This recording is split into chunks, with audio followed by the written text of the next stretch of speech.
ikki xushomadgo'y uchrashdi bir kun. Ochig'i tajriba almashmoq uchun. Shundoq boshlab qoldi gapni havaskor. Mening qalbim to'la g'urur, iftixor.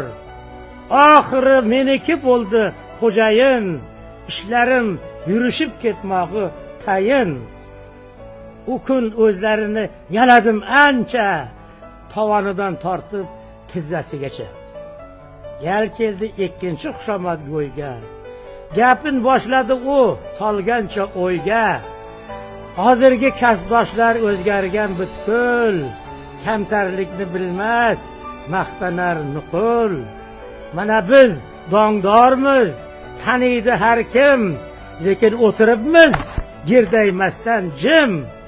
Aytsam ishonmaysan ey sodda ukam, yalaganmiz undan yuqorisin ham.